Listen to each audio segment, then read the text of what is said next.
مسافر کی امام کے پیچھے نماز کیا پوری پڑھے گا یا دو کے بعد سلام پھیر دے گا؟ نہیں پوری پڑھے گا. مقیم کے پیچھے پوری پڑھے گا. بخاری مسلم میں حدیث موجود ہے کہ مقیم کے پیچھے جب مسافر پڑھے گا تو وہ پوری نماز پڑھے گا.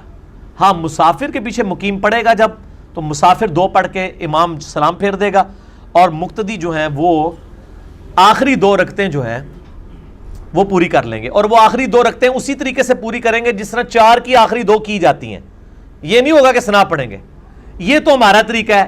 اب اس میں بھی ایک لطیفہ ہے. فقہ حنفی کا مسئلہ یہ ہے، بار شریعت میں لکھا ہوا ہے کہ سنو جناب، ایڈا بڑا لطیفہ ہے. مسئلہ 84 فاتحہ خلف الامام میں بھی میں نے سنا ہے. وہ یہ کہتے ہیں کہ جب مسافر امام ہوگا اور مقیم مقتدی ہوگا، جنجوہ صاحب نو صحیح سمجھ آئے گی کیونکہ انہوں پتا ہے کہ فاتح کیسا شیطان نے انہوں تے حملہ کیتا ہے. وہ کہتے ہیں کہ امام سلام پھیر دینا جب مسافر، تو مقتدی جو ہے نا وہ آخری 2 رکعتیں خاموشی سے کھڑا رہے گا، اندازہ کر کے اتنی دیر جتنی دیر فاتحہ پڑھی جائے، چونکہ امام کے پیچھے فاتحہ نہیں پڑھ سکتے. اگر امام مسافر ہو، اس کے پیچھے ہم نماز پڑھ رہے ہیں تو وہ تو 2 پہ سلام پھیر دے گا، بقیہ آخری والی 2 ہم کیسے پڑھیں گے؟ اس میں جو آپ نے طریقہ بتایا بالکل صحیح ہے. اور یاد رکھیں کہ جو مقیم لوگ اگر مسافر کے پیچھے نماز پڑھ رہے ہو وہ 2 رکعت پہ سلام پھیر دیں گے. آپ تیسری اور چوتھی میں جتنی دیر میں الحمد شریف پڑھی جاتی ہے اتنی دیر خاموش کھڑے رہیں گے، کچھ پڑھیں گے نہیں، اور پس پھر رکوع اور سجود کر کے آخر میں سلام پھیر دیں گے. وجہ اس کی یہ ہے کہ مسافر امام اگرچہ سلام پھیر دیتا ہے، لیکن جو مقیم ہوتے ہیں وہ حکم کے اعتبار سے، شریعت کے حکم کے اعتبار سے ابھی گویا کہ جماعت میں ہی ہیں. اور جب انسان جماعت میں ہو، امام کے پیچھے ہو، تو وہ سورہ فاتحہ وغیرہ نہیں پڑھتا ہے. فقہ حنفی کا قاعدہ ضابطہ یہی ہے.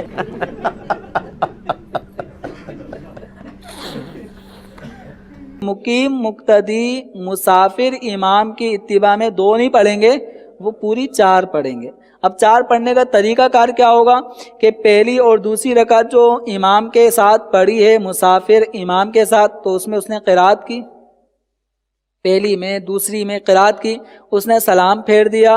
سلام پھیرنے کے بعد جو مقیم مقتدی ہے وہ اپنی تیسری اور چوتھی رکعت ادا کریں گے. کون سی؟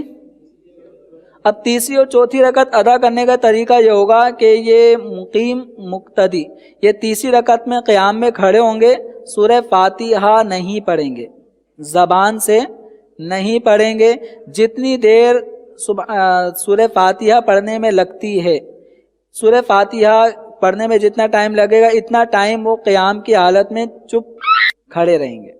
سر دیکھ لیں بزرگوں کی تعلیمات کیسی ہیں کہ لوگ تو اپنی اولاد کی کرتوت کی وجہ سے منہ چھپاتے پھرتے ہیں جی، اور یہ اپنے بزرگوں کے کرتوتوں کی وجہ سے منہ چھپاتے پھر رہے ہیں.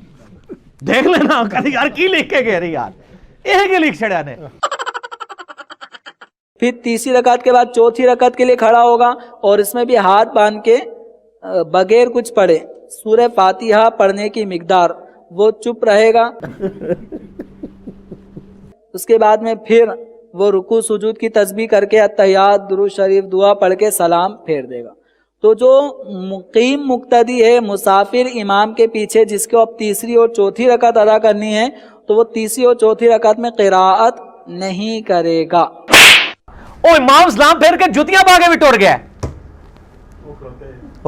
اچھا جب پہلی دفعہ یہ مسئلہ بتایا نا تو کئی حنفی علماء کو جو عام جو گلی محلوں کے حنفی علماء ہیں ان بیچاروں کو پتہ نہیں ہوتا نا.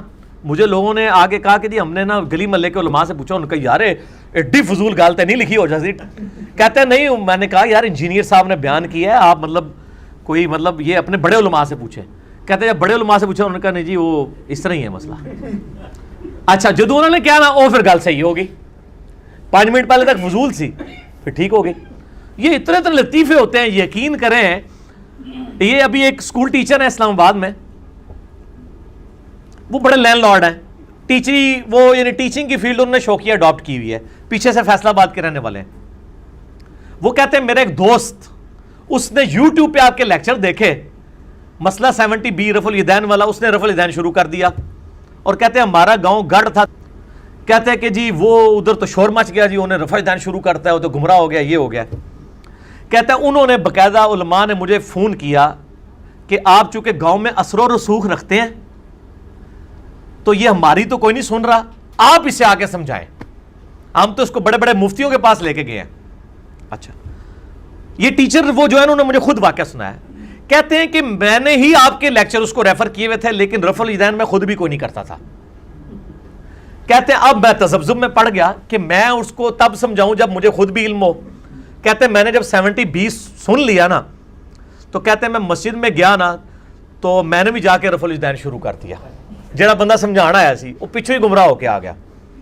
کہتے ہیں میں جب رفع الیدین شروع کر دیا, وہ عالم صاحب ان کے جناب تسی بھی اللہ دے بندے ہو تے اینو کون سمجھائے گا. انہوں نے کہا اللہ دے بندے ہو جڑا کوئی دنیا دا مفتی ہے جے نا, میرا مناظرہ کرا لو دے نال, رفع الیدین ہوتے. اب یہ کام ہم تو نہیں کرتے, وہ اس لیے کر سکتے ہیں کہ وہ ذرا ڈومیننٹ ہیں, ان کے چندوں کے اوپر علماء چل رہے ہوتے ہیں, وہ آگے بول بھی نہیں سکتے. وہ کہتے ہیں جی وہاں تو بڑا ماحول بن گیا, مجھے وہ کٹھے کر کے نا تو بہت بڑے علماء کا پینل بلایا انہوں نے, ایک بڑی جامعہ مسجد میں مارا رکھا, اور کہتا ہے وہ بڑی بڑی عربی والی کتابیں کھول کے نا وہ طریقہ واردات ہوتا ہے. وہ جانے سے پہلے نا وہ بڑی والی جو عربی کتاب ہے نا سنن ابی داؤد, وہ ایک دفعہ میرے پاس لے آئے تھے. کہتے ہیں میں نے تیاری کرنی, مجھے بتا دے کہ امام داؤد نے کہاں لکھا ہے, کہ کہتے ہیں مجھے نہیں ملا کہ امام داؤد نے لکھا ہے وَلَيْسَ بِصَحِيحٍ عَلَى هَذَا الْمَعْنَى, ان معنوں میں بغیر رفع الیدین والی حدیث صحیح نہیں ابن مسعود کی. میں نے ان کو بتایا وہ اصل میں فٹ نوٹ پہ لکھا ہوا ہے, وہ کاتب سے سکپ ہو گیا نا, تو اس نے اسٹیرک لگا کے نا نیچے لکھا ہوا, تو ان کو نہیں مل رہا تھا. آپ حیران ہوں گے, ان کو کیا بڑے مفتیوں کو بھی نہیں پتا کہ اسی میں لکھا ہوا ہے. اچھا وہ کہتے ہیں وہ بڑی ابو داؤد نکال کے لے آیا نا, اسی تے آپ پڑھنے اسی تے آپ پڑھنے, میں وہ کہتے ہیں میں کہ لے آؤ جیڑی تسی پڑھ دیو. اچھا لے کے آیا نا, اس کا یہ دیکھیں عبداللہ ابن مسعود والی روایت ہے بغیر رفع الیدین والی. انہوں نے کہا یہ تو روایت ہی ضعیف ہے. انہوں نے کہا جی کدھر لکھا ہے, اس کے ساتھ تو کوئی نہیں لکھا. انہوں نے کہا یہ دیکھیں یہ یہاں سے اسٹیرک جا کے یہ لکھا ہے وَلَيْسَ بِصَحِيحٍ عَلَى هَذَا الْمَعْنَى. وہ کہتے ہیں اوہ سانو تو نہیں پتا نال لکھے ہے, چلو ہن پتہ لگ گیا تو شروع کر دیو نا. قرآن پاک میں ہے سورۃ الانعام میں کہ اگر مردے نکل کے بھی ان سے کلام کریں نا, تب بھی جن کو اللہ نے گمراہ کر دیا ان کو ہدایت نہیں ملے گی. ٹھیک ہے, تو یہ 8واں پارہ شروع ہی نہیں آیات سے ہوتا ہے. وَلَوْ أَنَّا نَزَّلْنَا عَلَيْهِمُ الْمَلَائِكَةَ, ان پہ فرشتے بھی نازل ہوں تب بھی ایمان نہیں قبول کریں گے, حتیٰ کہ مردے قبروں سے نکل کے ان سے باتیں کریں نا کہ آخرت میں یہ کچھ ہونا ہے, تمہارے عقیدے غلط ہیں, تب بھی یہ بات نہیں مانیں گے. یہ کہیں گے یہ جادو ہو گیا ہم پہ. بہرحال وہ کہتے ہیں مجھے اندازہ نہیں تھا کہ میرے پاس اتنا علم ہے. کہتے ہیں وہ جو ہمارے ساتھ جتنے نمازی گئے ہوئے تھے نا, وہ بعد یہ کہندے نے ماسٹر جی اسی تے انہاں نوں بڑا سمجھدے ساں, انہاں تے تہاڈی گلاں دے جواب نہیں آئے نے, تے اسی کہڑے پاسے لگے ہوئے ہیں. تو میں آپ کو بتا رہا ہوں کہ اب دنیا پڑھ لکھ گئی ہے, اب لوگ گھاس نہیں کھاتے ہیں, لوگوں کو پتہ ہے کہ کیا چیز حق ہے اور کیا چیز باطل ہے.